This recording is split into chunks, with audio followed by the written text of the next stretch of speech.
3. El primer amicus curiae en llegar a la Corte fue presentado por María Augusta Díaz, gerente de la compañía de actividades de pronósticos deportivos y juegos online Sportbet.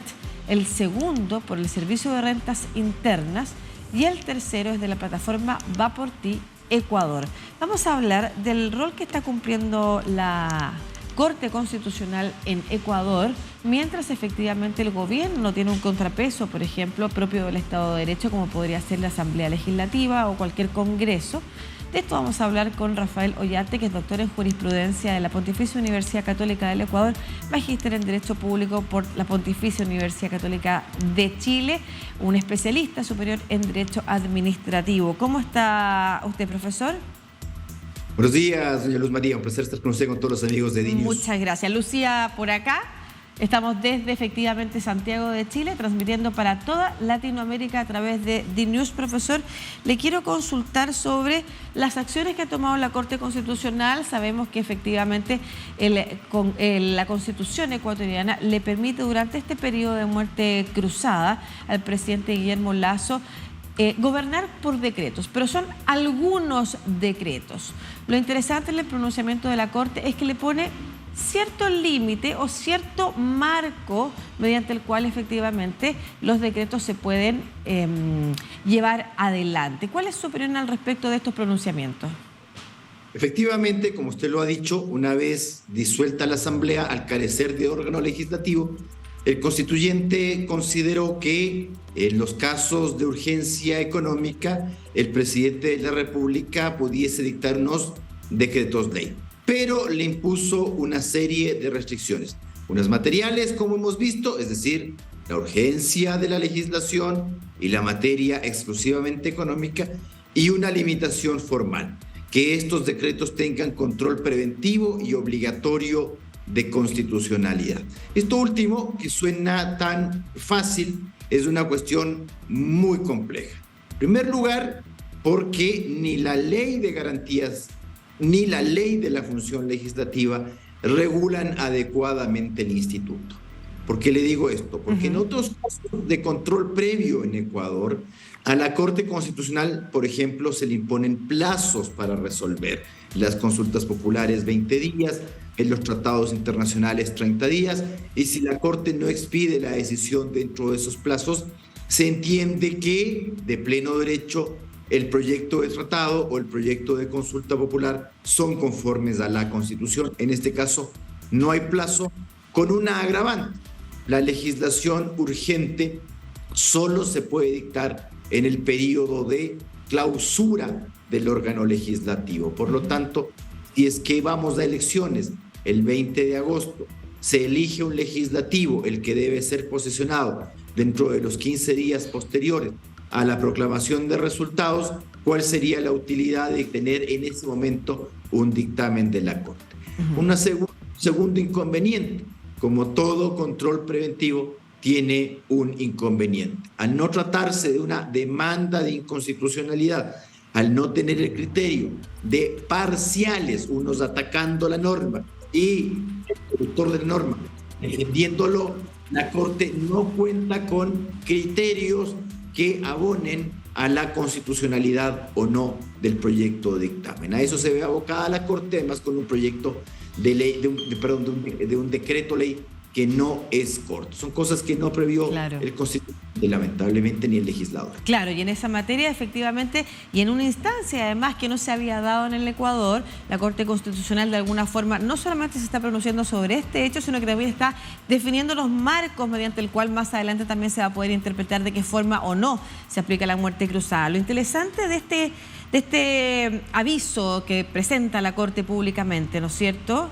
La semana pasada, el 25 de mayo, al cerrar la semana, dice, entre otras cosas, con el objetivo de tratar la urgencia económica del mencionado decreto, se dispone solicitar al presidente de la República que en el término de 3 días, contados a partir de la recepción de esta providencia, remita a la Corte Constitucional un informe en el que justifique las razones de la urgencia económica de este decreto. Y eso me parece muy interesante de abordar, que ante no haber contrapeso en el ejercicio del poder, como sucede en Estado de Derecho, ¿no es cierto?, donde existe la presidencia de la República o la jefatura de gobierno, por otro lado existe una asamblea legislativa y un poder judicial.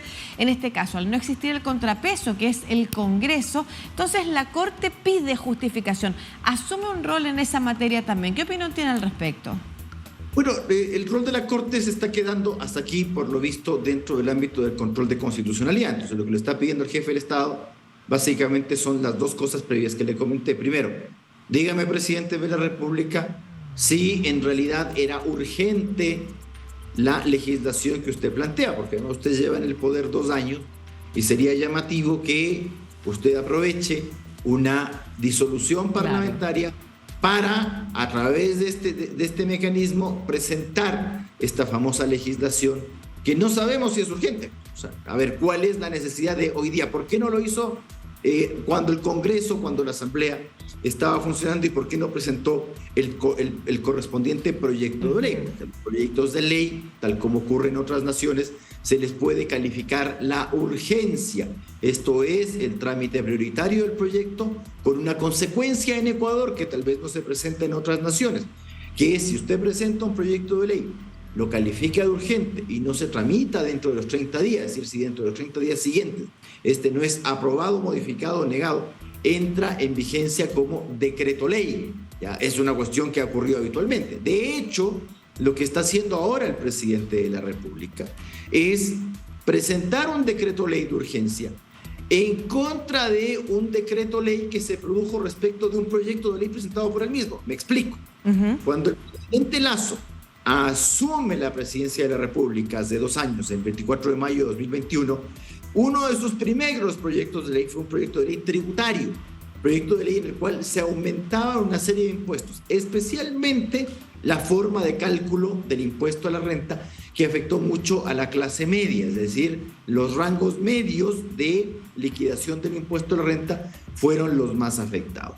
2 años después, con oportunidad de una disolución parlamentaria, el presidente de la República lo que hace es emitir un decreto ley corrigiendo, no volviendo a la situación anterior, sino corrigiendo los factores de cálculo del impuesto a la renta, como son básicamente las deducciones, ¿ya?, que podían hacer las personas. En este caso, vinculándolo a cargas familiares. Entonces, lo que la Corte le está diciendo, en términos sencillos, es: a ver, usted presentó un proyecto de ley, ese proyecto de ley no fue aprobado, modificado, negado en 30 días, por lo tanto entró en vigencia su proyecto de ley como decreto ley, y 2 años después, con oportunidad de una disolución parlamentaria, claro, nos presenta un decreto ley modificando esa ley original. Es la primera cosa que tiene que justificar. La segunda cosa creo que va a ser más fácil: justificar el carácter económico, toda vez que usted en la Constitución ecuatoriana sí tiene unas definiciones de qué es la política económica. Claro, pero la definición, justificar las razones de la urgencia económica, yo no sé si efectivamente, por ejemplo, tiene atributos para la Corte Constitucional para, por ejemplo, decirle no a Guillermo Lasso respecto de las características de urgencia. Yo no sé si eso está efectivamente descrito en la constitucionalidad para entender que la interpretación viene a responder efectivamente a lo que dice la Constitución y no necesariamente a efectivamente las interpretaciones que puede estar haciendo hoy la Corte Constitucional de sus propias atribuciones también. Sí, a ver, consideremos que no es que si usted disuelve la Asamblea puede dictar decretos leyes en materia económica, sino que puede dictar decretos leyes de urgencia en materia económica.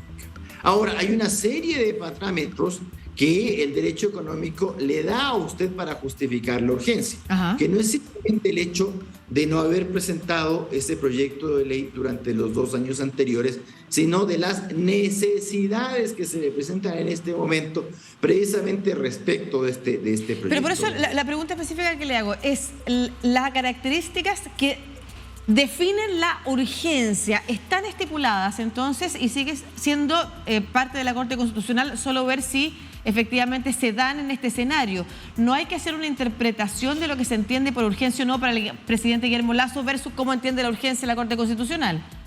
Efectivamente, usted tiene toda la razón, pero lo que ocurre objetivamente respecto del decreto ley es que no dice por qué es urgente. Ok, perfecto, ese es el problema. O sea, en algún momento la Corte Constitucional podría decir que no se justifica la urgencia económica, y eso generaría una crisis o un roce respecto a estos dos poderes, la Corte Constitucional, que es autónoma, y el gobierno, que por otra parte podría decir está pasándose la Corte Constitucional de sus atribuciones? Por supuesto que sí, porque además ya se han presentado dos decretos leyes adicionales respecto de decretos leyes de urgencia económica. Uno específicamente en materia laboral. Entonces, este primer precedente nos va a indicar cómo va a ser el comportamiento de la Corte Constitucional respecto de los dos restantes decretos leyes. Pero ojo que aquí la cosa no comienza y termina simplemente con que el presidente de la República te diga por qué es urgente este decreto ley, y cuál era la necesidad de presentar este decreto ley ahora. ¿Por qué no se puede esperar? Porque es otra cosa que hay que justificar. ¿Por qué no se puede esperar hasta la conformación nuevamente del órgano legislativo? Por decirlo usted, mediados de septiembre, en el cual deberían posesionarse los asambleístas que culminarán el periodo original, esto es hasta el 14 de mayo del año 2025. Es decir, ¿cuál es la necesidad de presentar ahora y por qué no se puede esperar usted hasta septiembre, octubre respecto de esta misma materia? No solamente eso, porque la Corte, le insisto que la segunda parte tal vez sea más sencillo, es decir, el tema de por qué es económico el proyecto de ley cuando la Corte ha confirmado que los proyectos tributarios son en materia económica y pueden ser calificados de urgentes. Pero ahí viene un tercer asunto que es muy difícil, que será el análisis artículo por artículo de cada una de las disposiciones para ver si estos son constitucionales o no. Y como le he dicho, doña Lucía, como no tienen plazo para resolver, esta cosa se puede ir dilatando en el tiempo. Es decir, una cuestión que parecía tan fácil sea complicado, porque además las dos leyes de desarrollo no desarrollan el tema. Perfecto, muchas gracias, profesor Rafael Ollarte, doctor en jurisprudencia de la Pontificia Universidad Católica del Ecuador, conversando a esta hora con toda Latinoamérica a través de News para hablarnos de lo que ha señalado la Corte Constitucional ecuatoriana respecto de los decretos y las exigencias que le está haciendo al presidente Guillermo Lasso para justificar los decretos que ha emitido, pero por otro lado también abriendo espacio a la ciudadanía para que presente también sus opiniones al respecto y de esa forma también poder de alguna manera juzgar. Es casi que está o legislar o colegislar, está de alguna manera. Vamos a ver de qué forma termina resolviendo la Corte Constitucional este primer decreto, para ver también qué roles empieza a ocupar y si efectivamente hay un consenso respecto de que está atribuyéndose solamente las responsabilidades que la Constitución le entrega, o si efectivamente pudieran haber voces que empezaran a decir que está pasando un poquito más allá de la línea. Así que hay que estar observando todo esto. Muchas gracias, profesor, por esta conversación y saludos para el Ecuador, además, desde donde nos están viendo cuando son allá las 6:28. Que esté muy bien, gracias. Siempre un placer. Un placer.